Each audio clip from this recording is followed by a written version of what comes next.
Welcome to the Recruitment Leadership Podcast, hosted by Alison Humphries. The Recruitment Leadership Podcast is here to help those in the recruitment industry gain awareness and understanding on the hot topics faced by those in the business of hiring people. In each episode, Alison Humphries is joined by a fellow expert to offer professional knowledge, insight and advice on the biggest subjects affecting recruitment businesses. It's the podcast to listen to for recruitment business frontrunners seeking expert information from industry-leading advisors. Welcome to the Recruitment Leadership Podcast. Hello and welcome to Series 4 of the Recruitment Leadership Podcast. Happy New Year to all our listeners. I'm delighted to be joined today by Kristie Perrotte. Kristie is the founder and owner of Thrive Marketing Communications, which is a full-service marketing consultancy which specialises in working with people in the recruitment industry. Kristie's actually got a lot of first-hand experience. She was 16 years herself in the recruitment sector, culminating in a role as a marketing communications director for an international Fortune 500 recruiter. Kristie's joining us today to explore just how digital marketing is transforming the recruitment industry. So without further ado, Kristie, let's start there, shall we?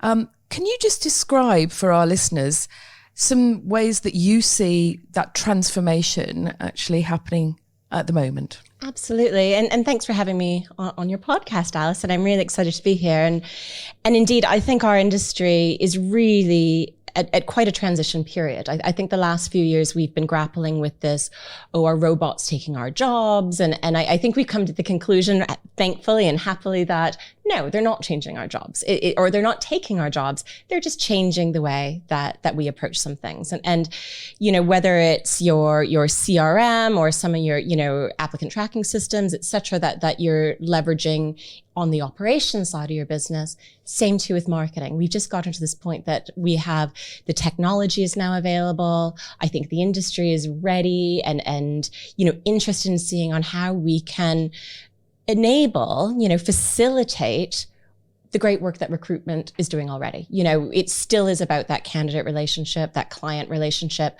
but there are ways that we can actually attract more people and reach more people through digital channels. And ultimately pull them through, which gives the recruiters that much more opportunity, really, to work the job, work their business, and hopefully are successful for their companies as well as themselves while they do it. Thinking about a startup business, and many of our recruitment listeners are people who have maybe left a big stable to set up on their own. Thinking about those people, it's often really hard to get started on marketing. They're trading on connections, people with whom they already have relationships, and a lot of their business development activity may still be focused on ye old-fashioned telephone. And a lot of them find it very hard to get started. So thinking about a business from the beginning, what are the first things you would put in place in terms of a marketing strategy? I think the first one, everybody will get a website. Everything starts with a website, and really the website should be the heart of everything you're doing. A little bit of extra investment on the front end to almost prepare you for phase 2, maybe not phase 3 and 4. If they're coming from a large company, chances are their website's quite developed. They may not know all the ins and outs of it, but a website effectively shouldn't just be a brochure. It should be an acquisition tool. So it's a way to attract people from the web, from social media, from all your different channels as the central force that it pulls them in. That said, you're probably not ready at that point right when you're at startup phase. So instead of just doing a very, very basic, there's some great tools that are very cheap and cheerful, a couple £100.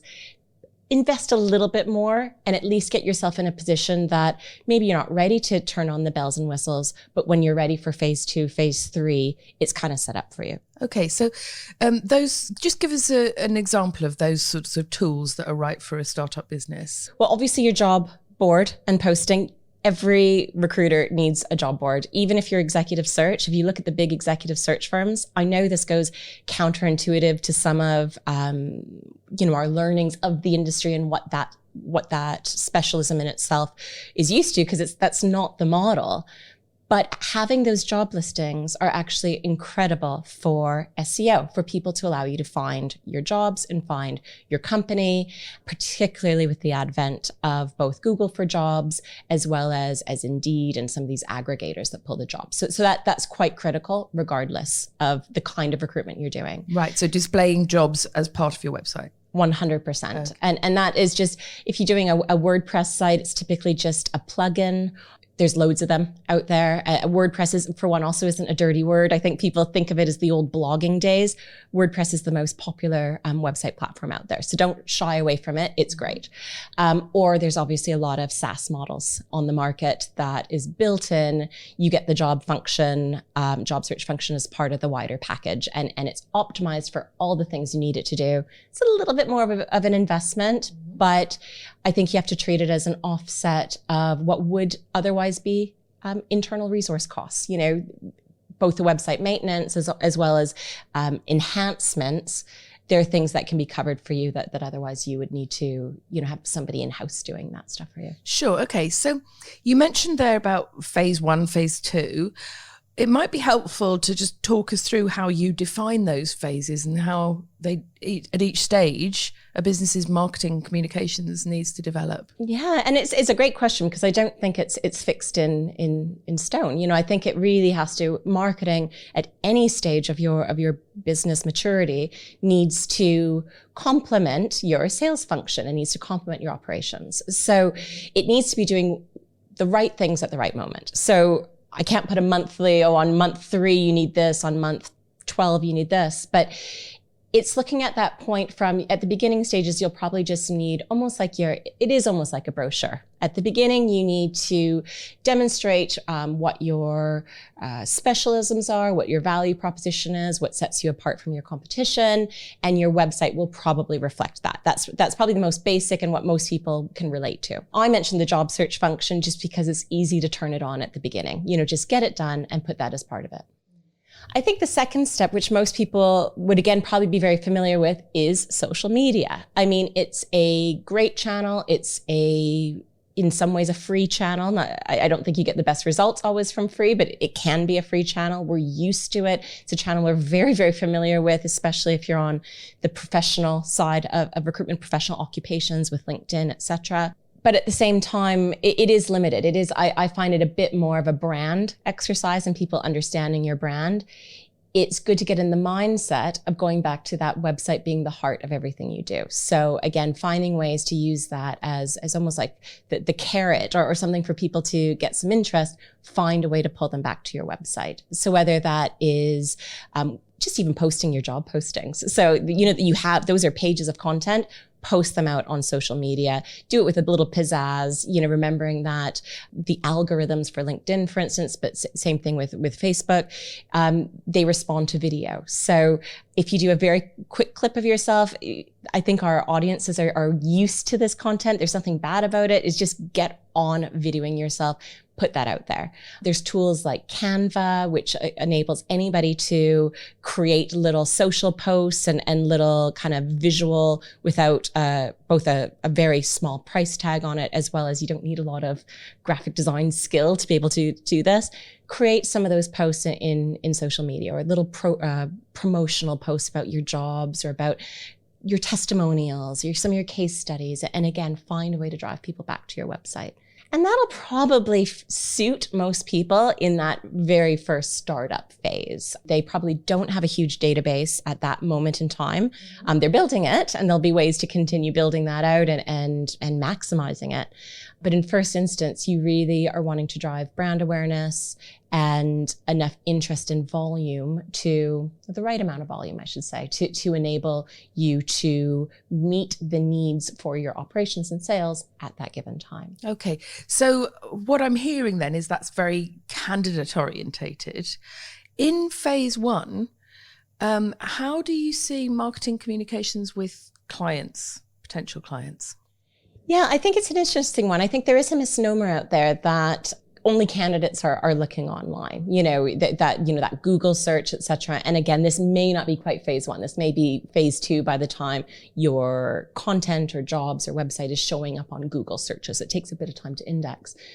But in all of that, and I know I'm not quite answering the question because it was about phase one, but you need to think of clients at the end of the day are a B2B audience. And there's some incredible examples on how B2B marketing can work. And that means search as well. So clients are looking at how much they should be paying candidates, how to interview a internal comms professional or a finance manager, how to write a job description for X role, whatever it might be.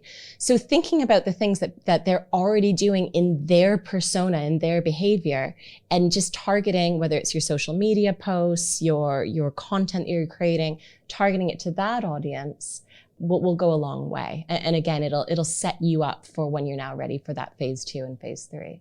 And what does phase two look like in terms of headcount or activity going on in a typical spot recruiter? And I'm just differentiating there between people who do spot contingency work and those who work under master service providers or master vendor contracts.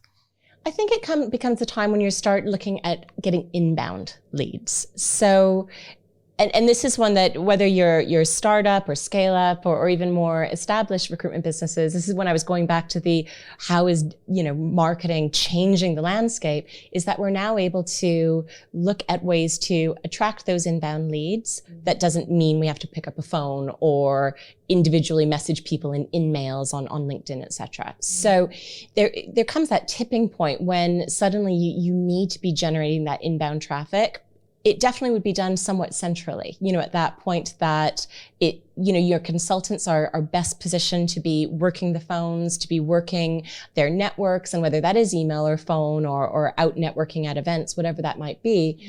But as a business, you recognize the opportunity to centralize that lead generation and look at some different marketing techniques, which may be anything from pay-per-click advertising or Google display ads. It might be paid social. It might be some other paid. Job boards is one, although I'd like to argue we can start moving away from job boards, even if it's hosting events. But suddenly we're getting to the point that we're able to put a line item in for marketing in the budget, and we're able to actually look at some sophisticated ways to start getting that inbound customer attraction. So would that typically also be your first dedicated marketeer as a hire? Possibly, but possibly not. I actually would say, I think if you are going to put a marketeer in, I think you have to make sure, I think you have to invest in it. Ultimately, I think there is a bit of a trend in the industry that there's this thought that, okay, well, that this marketeer, maybe they were a recruiter who just had a love for social media and marketing, or maybe it's somebody as an intern or a first job. The challenge that person's going to have is they just won't know the direction to take it. There's just, of course, I'm sitting here and I'm in a great position to say, oh, you need the strategy, you need the knowledge of the industry, you need to know the technologies and what channels attracts the best candidate. But these are things that individual typically won't. They won't have it. They just won't have the market, whether it's marketing, recruitment industry, or general market knowledge to be able to do that on their own. And no offense to the business owners out there, but most of them are not digital marketers either. So they don't necessarily know all the advancements, and long gone are the days of just being the coloring in department, which I've heard on many occasions. There is some sophistication to it. So a bit of investment, whether it is through outsourced consultancy or even just getting that individual, that junior marketer, some support and direction, I think is a good investment and goes a long way. Okay, that's really interesting. So I was with a business owner just last week, and he has actually gone and hired a marketeer. And his question to me was, I don't know how to manage this person. He had no idea what sort of KPIs or what to focus them on in what order.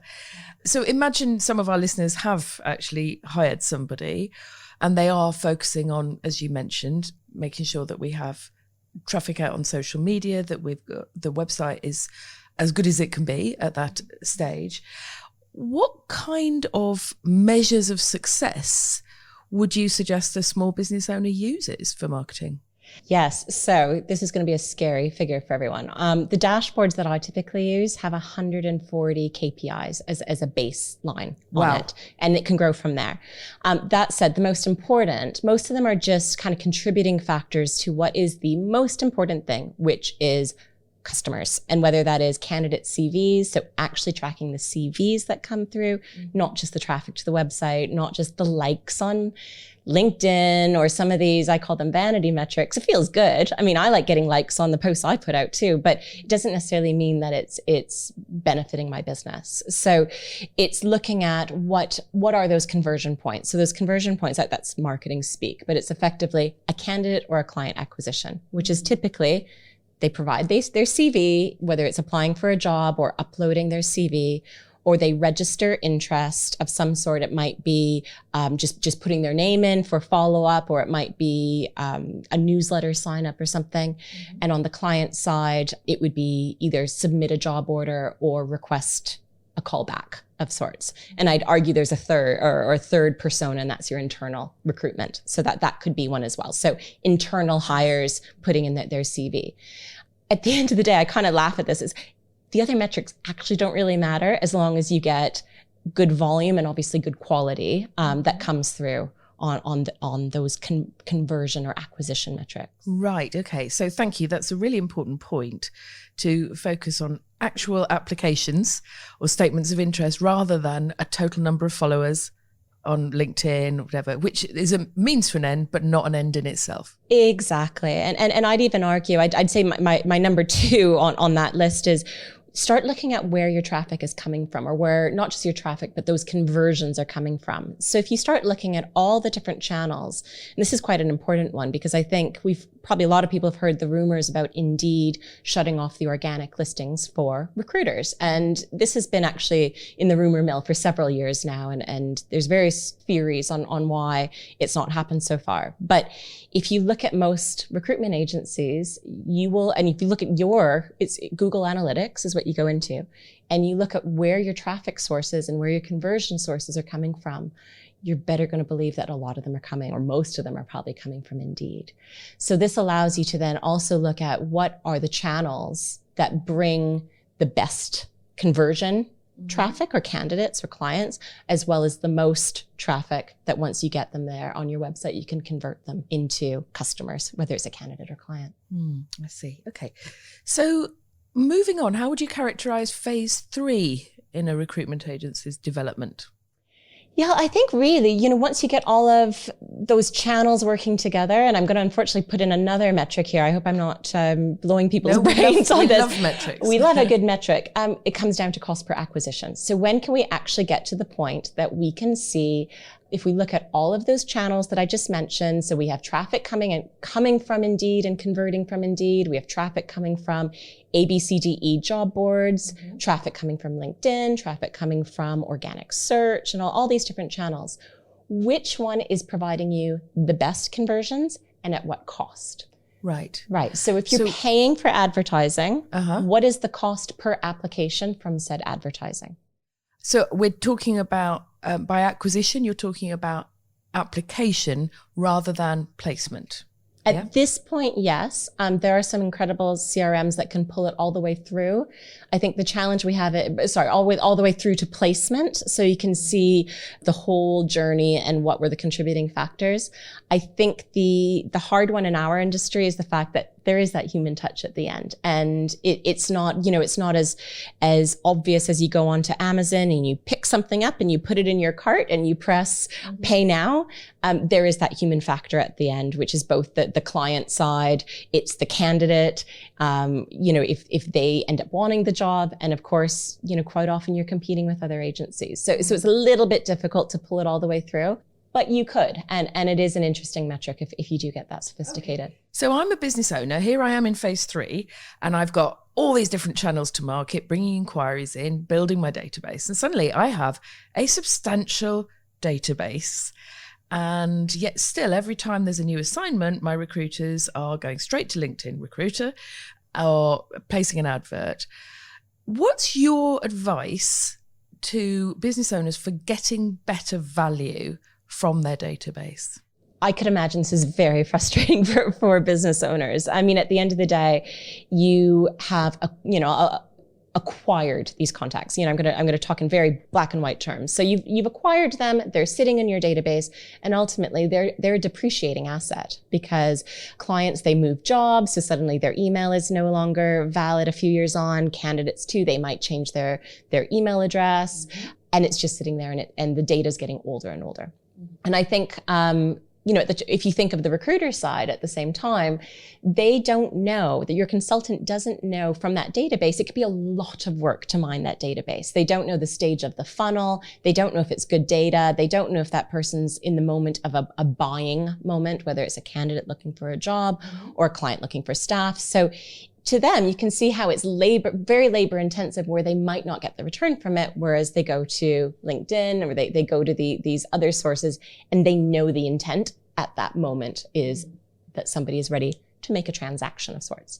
So I don't blame the recruiter, but I also would be very frustrated as the business owner. And I think that's really where marketing comes into its own in this. And it's going back to, I think there's a few things that go into it, if you don't mind me kind of going through them. The first one is really having good data. Good data in means good data out. So if you have the right data that you've been putting in, it'll allow you to segment that. So look at what are the profiles of candidates? When were they last placed in a job? We know that candidates on average move job every 3 to 4 years. So how do we then reactivate them at that moment when they're looking?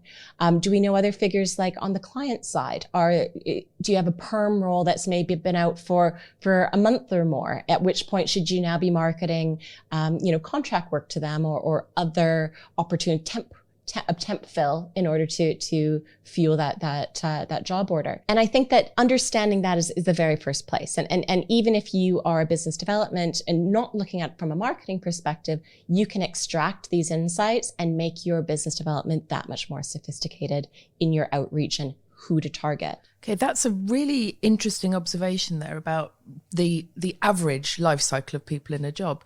So are you suggesting, for example, that we have some sort of program that goes to dormant candidates on a regular cycle and says, research suggests that you might be looking for a move now? Is that kind of thing? Absolutely. So what's really quite interesting now is I talked about technology and how the advancements there.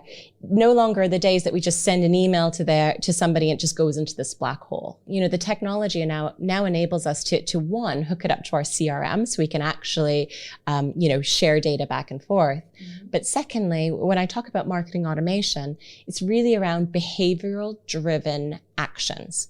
Meaning, if a candidate opens it, or if they click on it, maybe they click on search jobs now, maybe they click on a blog about, revamping your CV or something, that they're now in a buying intent. So that they're now starting to warm them up and be like, okay, that candidate may be, or client for that matter, now may be in starting their journey in that sales funnel.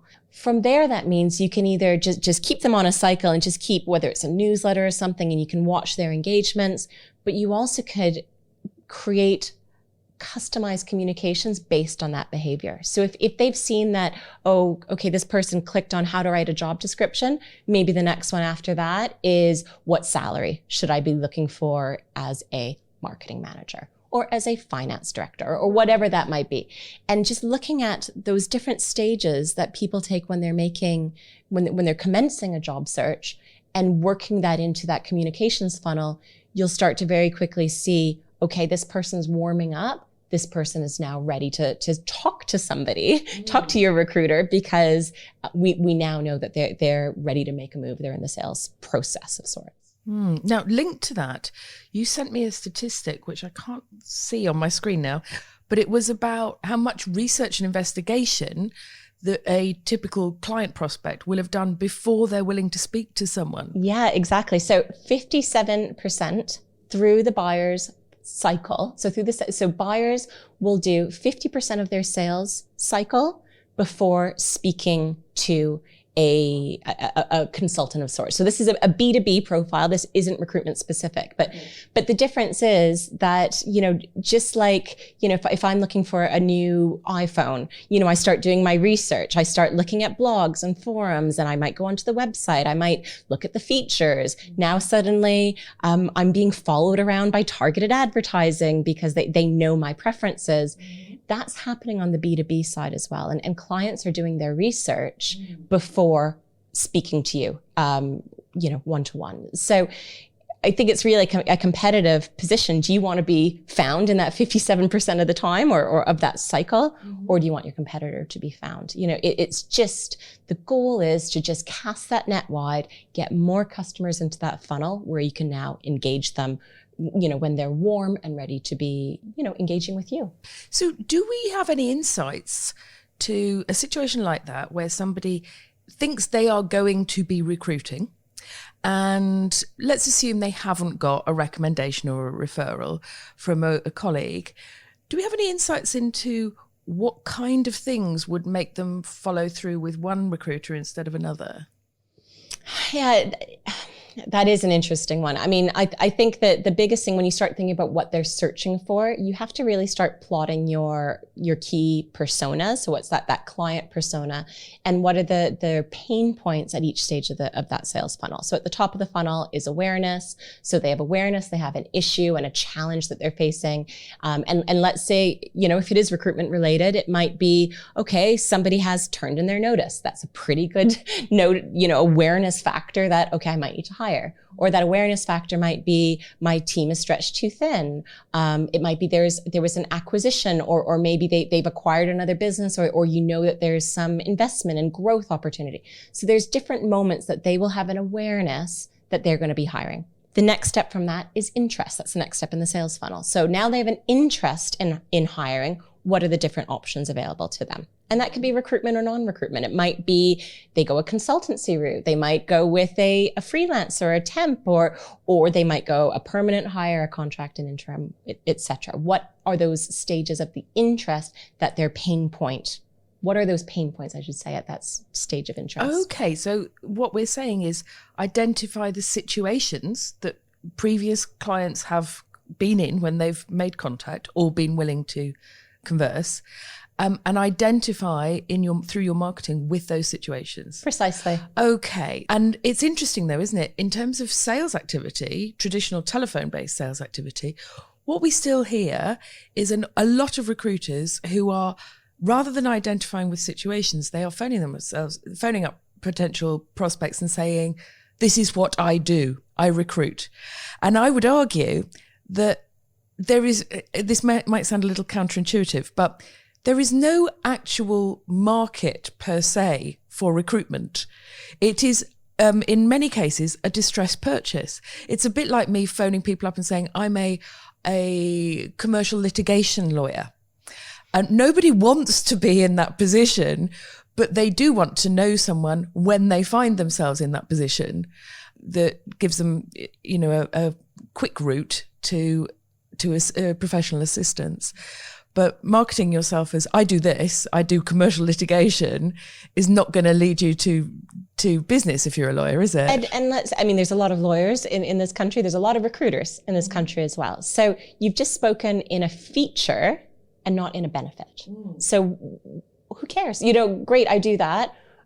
Even if I was hiring in that moment or needing commercial litigation in that moment, why would I pick that person when others have been able to contact me, giving me the benefits of their service or the benefits of why using, the value proposition, why to use them versus somebody else. And I guess that from those first two examples of stages of the sales funnel being awareness, then interest, the third is consideration, and the fourth is preference. So again, thinking in that consideration and preference phase, what are the consideration factors that your client, that hiring manager has at that stage? It might be price-based. It might be geography. It might be because they got a referral from somebody else, And then finally, in the preference stage, what are those factors that go into their decision?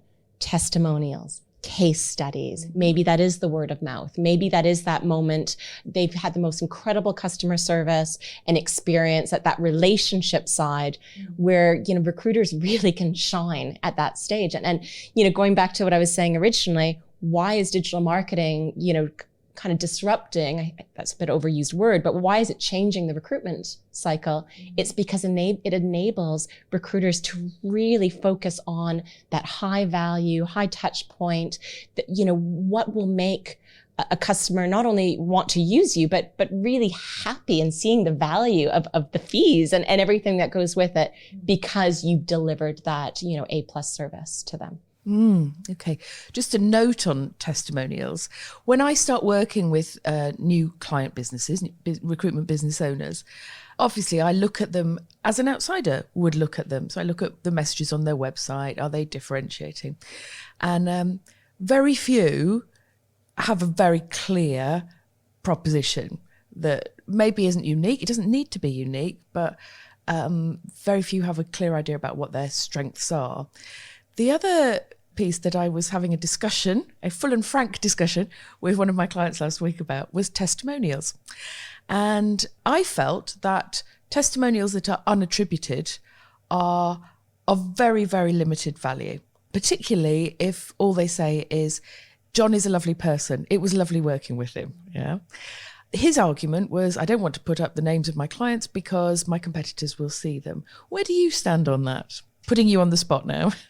I think you need to be actually respectful of that commercial sensitivity. I think part of it, I think even testimonials have come a long way because, there's sites like Google Reviews and Glassdoor and, a lot of companies I hope will have, these customer feedback channels and different ways to be getting that feedback loop. So yes, 100% ideally, it should have the customer's, name on it, attributed to it. But I think maybe the happy medium, to your point, is making sure it says something. So if it actually has some value in, they helped us save this much, X amount of time, X amount of money, they solved this problem by doing ABC versus John's a nice guy, suddenly makes that much more valuable to that reader, even if there isn't, a name attributed to it. And still attribute the title in the industry at minimum. You can absolutely put that. And it may mean if somebody's following up with you, that reference would be happy to give an anonymous recommendation versus being, front and center on the website. Okay. And obviously a lot of clients are bound by their own marketing policies on that. Exactly. Okay. So thinking about just developing that point about how to get a short testimonial doing more for you, you have some interesting thoughts, I know, on generally getting more bang for your buck from content. What advice would you give our listeners on that front? Sweat your assets. I mean, really, I think there's a few things. I think for one, we've gotten into this habit, I think, as recruiters. Somebody says, oh, we need a blog. If we had a blog, everything is, that's going to be our marketing strategy. But the reality is, if you just create a blog and if you're just sharing that content on LinkedIn or on a social channel, typically it has about a 48-hour shelf life. It might get a handful of views, maybe double-digit views if you're lucky, over 48 hours, and then it goes into the ether and it's never seen again.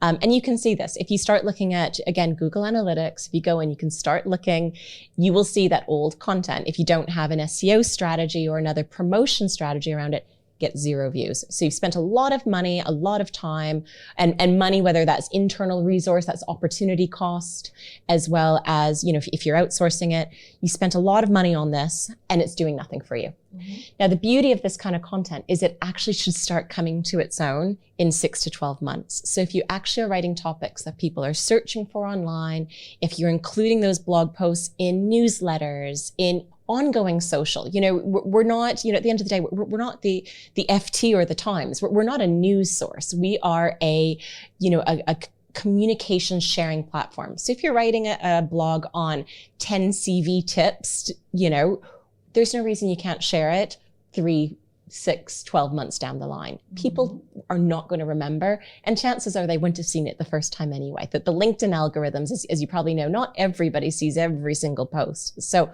feel free to reshare that post. Put that content into newsletters. Make sure it's optimized for search, so people are finding it online by typing in CV tips, whatever it might be. And just get more out of it. Sweat those assets, maybe create 3 or 4 different little social images. If you have 10 tips on how to write a great CV, well, there's 10 different social posts that could come off the back of it. Right. So just doing more with what you have already. Okay, yeah. Right, thank you. Now, we've touched on CRMs and how important it is to keep them up to date and to use them as a marketing as a driver of marketing that brings back and enriches and updates your data. I'm not going to ask you to endorse any particular CRM because I know you will refuse, but if you were now setting up your own recruitment business, what would be on your checklist for the CRM you commit to? Because that is a long-term commitment. It is. And I will skirt the issue a little bit in saying I don't claim to be a business development director or a business development expert. I think really understanding the capabilities and how that fits into your operational processes actually should be your number one thing you're looking at. So making sure that you feel comfortable with it. There's such incredible bells and whistles out there on how job postings appear or how you can, how the job posting connects to your database and you can see the applicants across and how you communicate with them from a very, very operational standpoint. That I'd say nail that first, make it work for you. And I'm not going to give an endorsement to one over another. When it comes to the marketing side, if I am completely honest, I think the technology that's available out there from a marketing automation standpoint hasn't 100%, or recruitment CRMs have not necessarily 100% kept up with them. It would be great if everybody had a budget to get Salesforce in. Salesforce has some incredible marketing automation integration, but it also comes at a price. There are also now some really fantastic marketing automation technologies that will plug in or have a connector, an API connector to these CRM systems that allow you to do what you need it to do from a marketing standpoint, either speaking back and forth to the CRM, or at minimum, you can work it alongside and not ideally, but you can actually work the marketing automation insights and the lead generation and nurture these things I was talking about before on nurturing funnels and communications that are ongoing with customers. You can drive leads from there that ideally will talk to your CRM. But if not, you can still extract the leads and still use them in your business development. Okay, processes. So compatibility, whether it's via API or whatever, is a key thing though to look out for. Absolutely. So ask the question, ask them, what does your tool offer from a marketing automation standpoint? And say, I want to be able, and maybe this is the word track you use, I want to be able to use behavioral triggered nurture sequences. Write that down, everyone. Ask the CRM provider, can you provide that? And if they can't, is there a technology tool that they would recommend that there is this compatibility, as you mentioned? Could you just explain that term for some of our listeners? Behavioral triggered Exactly. sequences. So I think this is groundbreaking, ultimately. I think this was the groundbreaking piece from 1 year ago. I think that's even advanced. If you let me, I'll explain that as well in 2020. But what that means is you can actually look at how, if you send an email, you look at how people interact with it. So let's, for example, say you score them. And this goes back to what I was saying before about nurturing the leads and warming them up, taking what might be a cold database and reactivating those contacts. You start seeing if they engage with the emails you send them. So that might be if they open an email, maybe you give them a score of 2. If they click on an email, maybe you give them a score of 3. After a series of emails that can look at the different stages of the sales funnel, different messaging, you can see not only what they've been opening, but if you continue that scoring, 2 for opening, 3 for clicking through, assign a number. So let's say number 10. As soon as they reach a score of 10, a lead is now driven to the recruiter or to the central function saying, Mr. or Mrs. Client has now has now reached a score of 10. They are now ready for that phone call or that further engagement, that one-on-one engagement. I see. Okay. So it is an engagement score, isn't it? It's an engagement score, and it's marketing automation, but I'd really think of it as sales automation. This is to, allow you to reactivate that CRM without having to make literally thousands in some cases phone calls, because if you've been around 2 or more years, really, you can get a pretty big CRM pretty quickly. And that is maybe not the best use of your consultant's time to be sitting there cold calling every single one of those contacts. This is how you automate it. So linked to that let me get that right, behaviorally triggered sequences. What other groundbreaking innovations are you seeing, or the most important capabilities are you seeing? Rather than naming particular providers, you might be able to give people some general pointers and things they need to be aware of now. Well, the one I'm most excited about actually is how a lot of these CRMs, or at least how some of these third-party marketing automation tools connect with either LinkedIn Recruiter or LinkedIn Sales Navigator. So it's really stretching that CRM across all these different channels. So this one tool in particular, it allows you to do your search, conduct your search on Recruiter or Sales Navigator, extract those contacts, and you can then, it's this reverse lookup tool that it will first look and see, do you currently own those contacts in your database?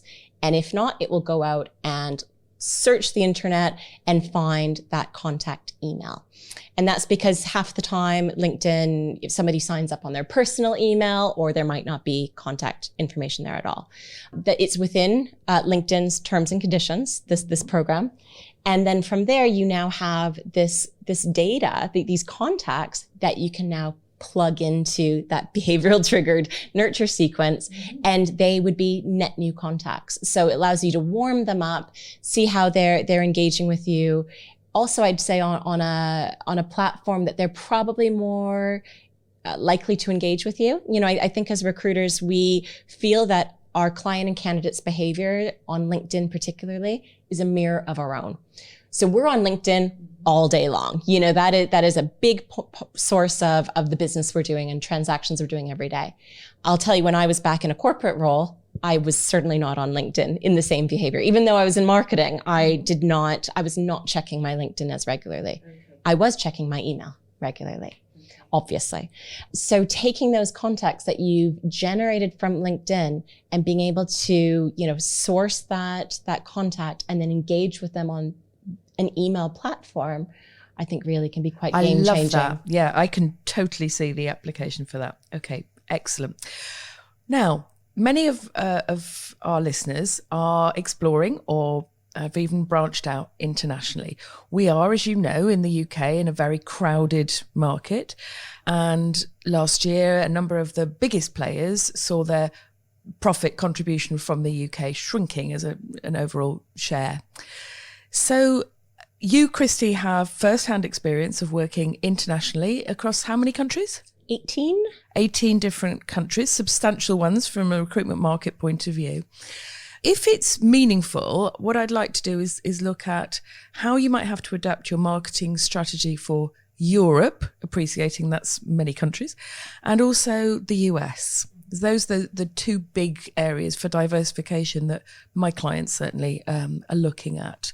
So where would you like to start? Should we start with Europe? Europe? Internationally. Okay. We can. Yeah, so I think the biggest thing is maybe even thinking first as English speaking, we are English speaking versus non-English speaking. And I realize that English is the universal language. And I realize that particularly people, possibly working in the tech startup culture in Berlin or even the Netherlands and even the financial markets across those territories.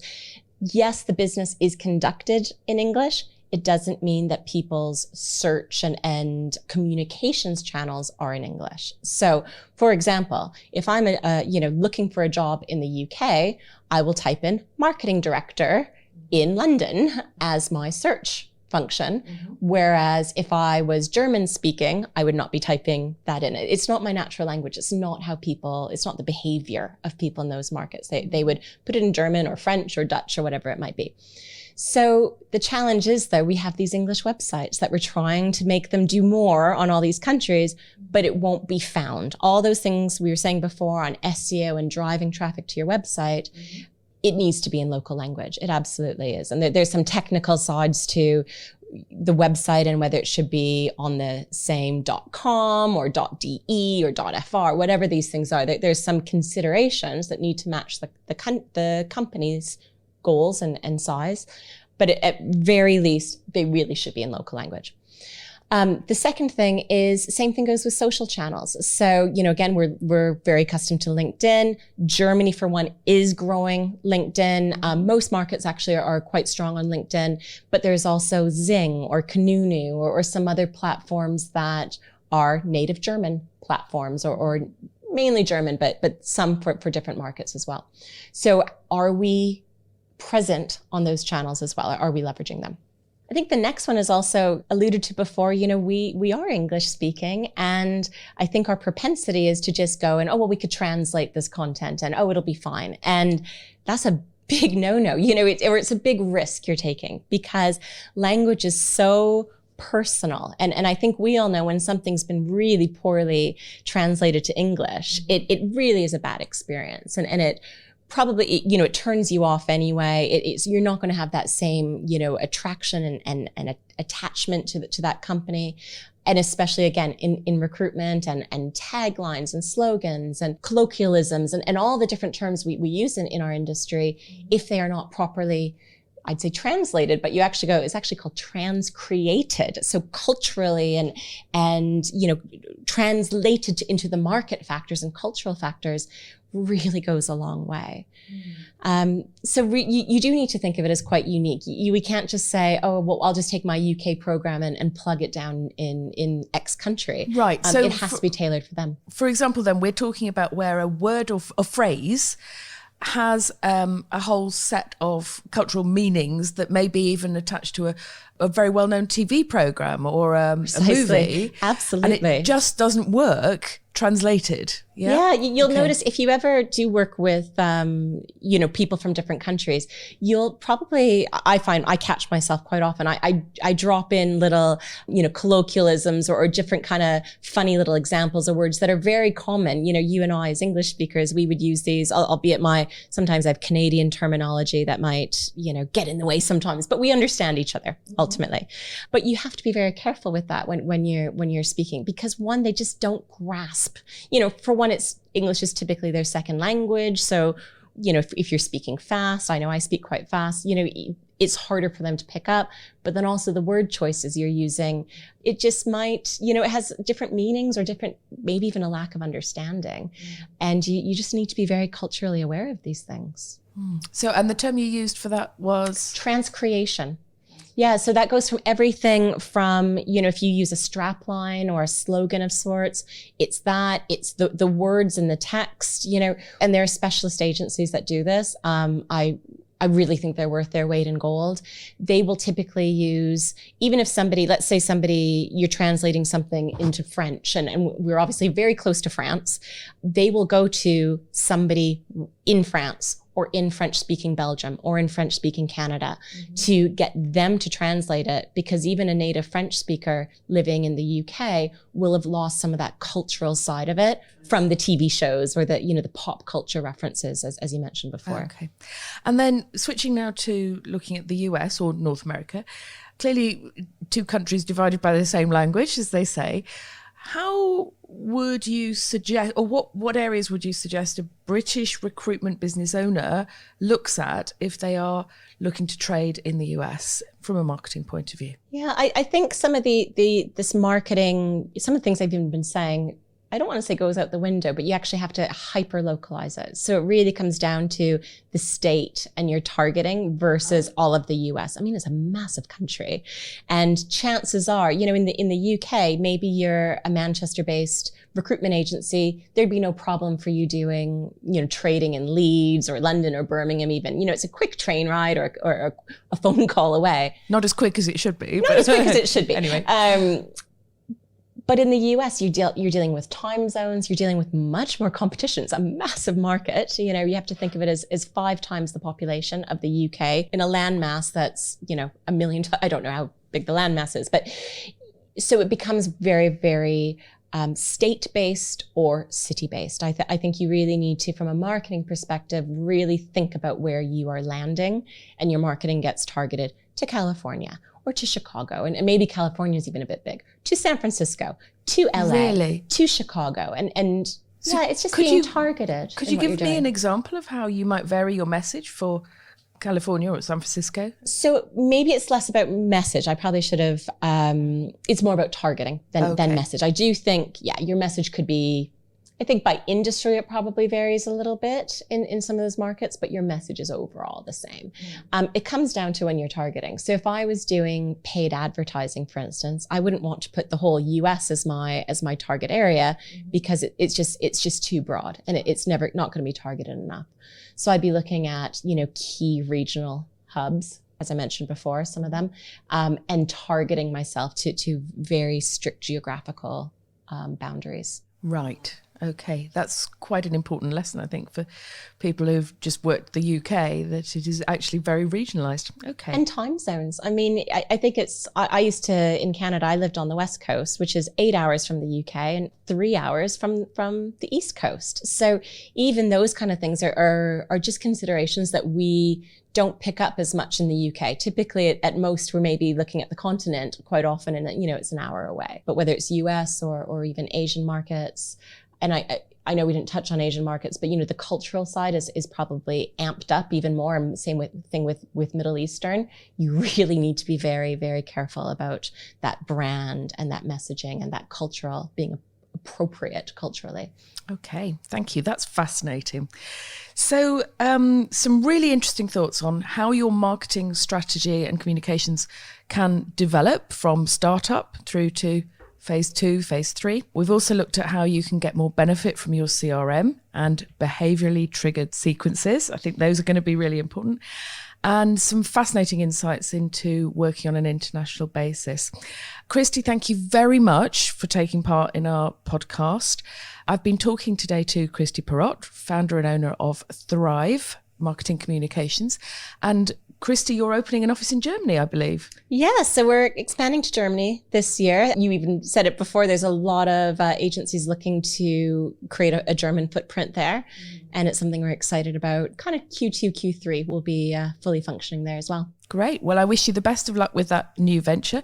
Kristie, of course, is UK based, and I'm sure lots of our listeners will be wanting to contact her. So her contact details will be available. So this was the Recruitment Leadership podcast, as produced by Generation Nexus, as always.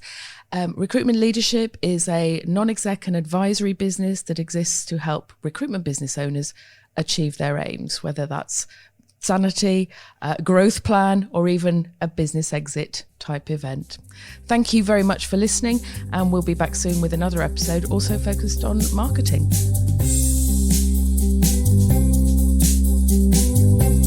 You've been listening to the Recruitment Leadership Podcast. If you enjoyed our podcast, please subscribe, review, and share so that others can find the podcast too. We really appreciate your support. If you have any questions about the topics covered or wish to find out more about recruitment leadership, please email alison@recruitmentleadership.co.uk, referencing the podcast. We're also on LinkedIn, where you can follow Recruitment Leadership and connect with Alison Humphries. Thank you for listening, and we hope you join us next time for another episode of the Recruitment Leadership Podcast.